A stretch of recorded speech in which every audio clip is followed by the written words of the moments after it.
What's up, guys? Recently, I installed this head unit and I'm pretty satisfied with it, so I wanted to share this video. Before everything, I need to say that I'm not affiliated with this, manufacturer uh, in any ways. So I just bought one and I liked it, so I wanted to share this with you.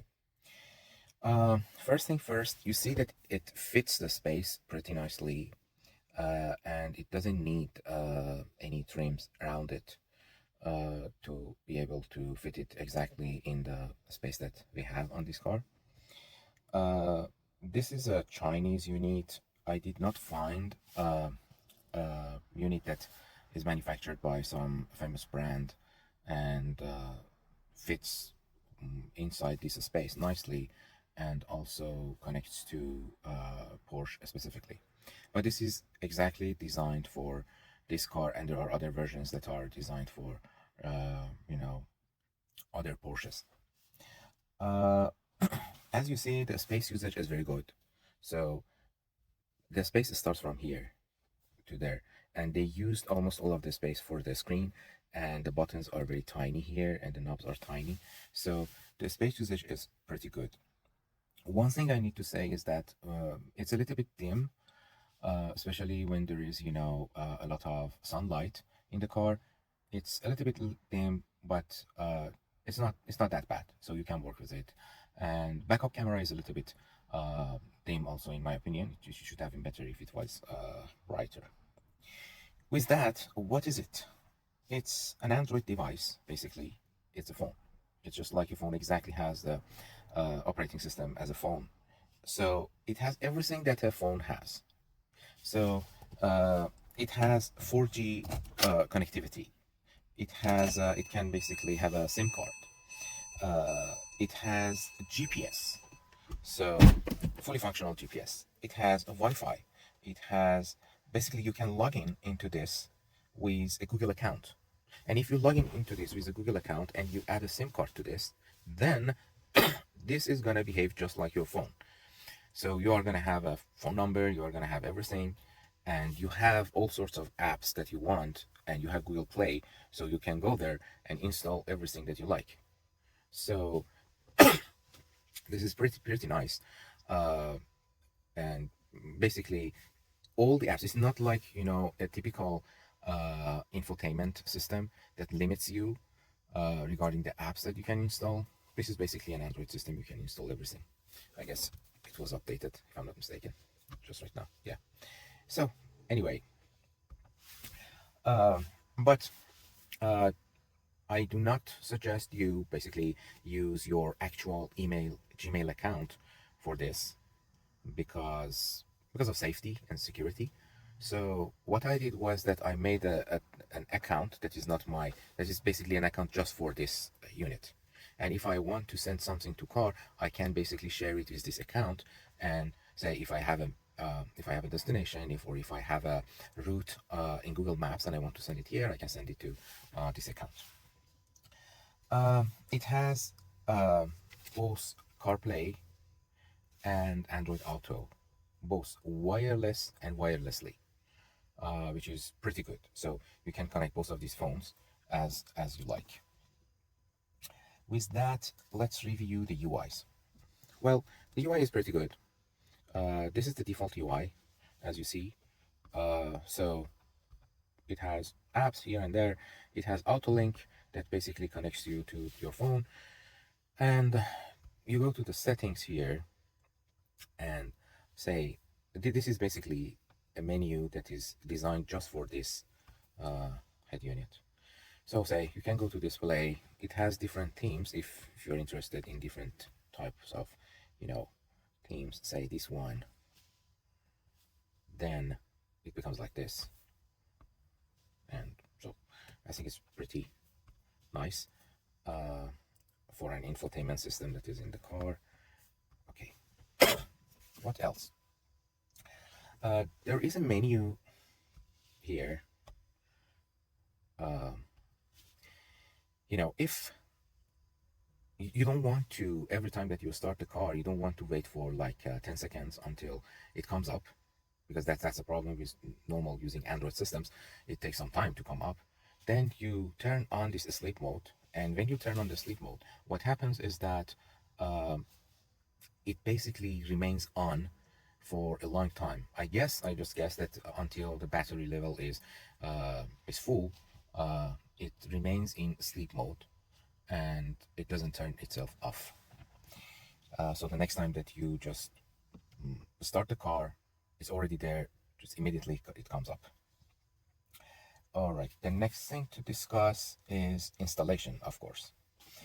And before that, let me show you the backup feature. So when you basically switch to the rear gear, what happens is that from the CAN bus of your car, it understands that the gear is changed, and then it switches to the input from rear view camera. So let me, okay, I just switched to R. Okay, this is what I see. This is the backup camera. One thing that our cars have are these two bumps on the bumper that are unfortunate, but it's still very useful, very useful. Um, and I really liked it. I really like this feature. Okay, what else? I guess I showed you the apps that all the apps that you have and all the apps that you can install uh, on the unit itself. Okay, installation. Installation is pretty easy. So you need to remove this part. And this is actually held in place by some clips and one screw over there. The screw is kind of hidden, but it's inside the carpet. So you remove that screw, then you push this out, and the same for the other side.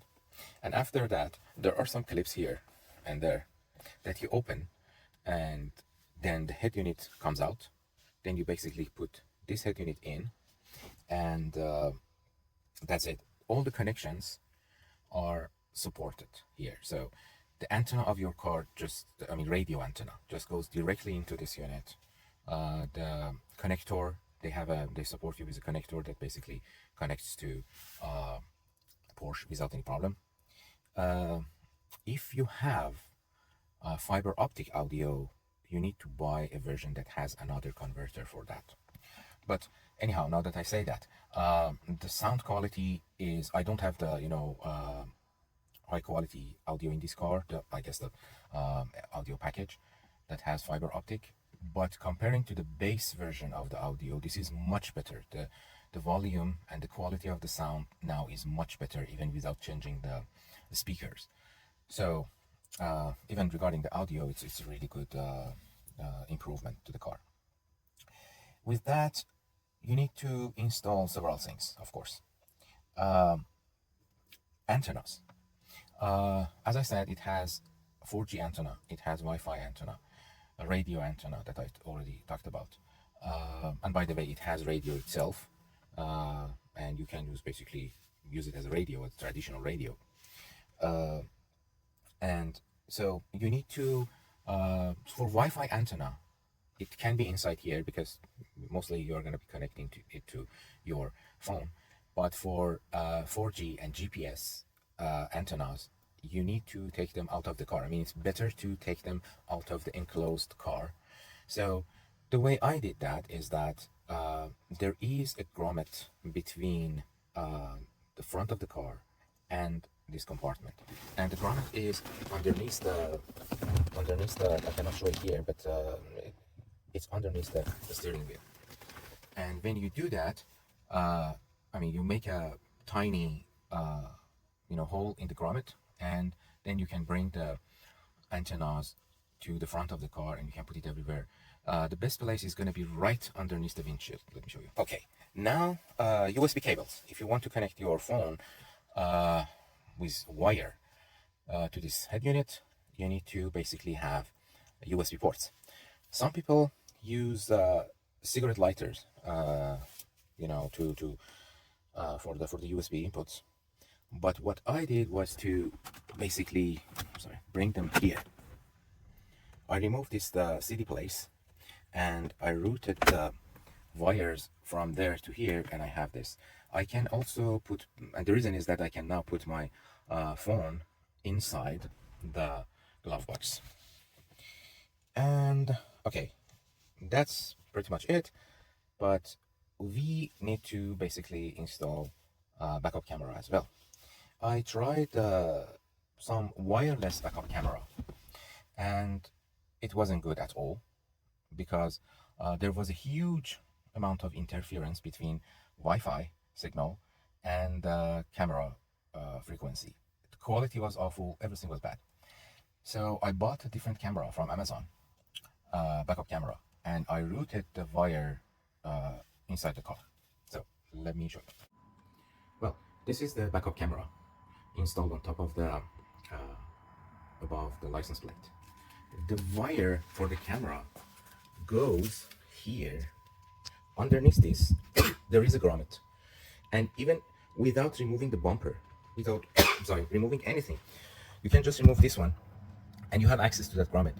You can use a a hanger wire or anything like that. You can fish it basically from here. That's pretty much that's pretty easy. And I brought the wire here, and this is basically, I removed this to show you basically. This is here, so you just open it and remove it, easy. And then I broke the wire underneath here, and it comes right over there, and then it goes to the A pillar, and through the A pillar it goes to let me show you. So through the A pillar it comes to here, and then it goes here and underneath the car, and from here it goes into the head unit. So I guess that was it for the review of this head unit and how I connected the backup camera. I hope it was useful for you.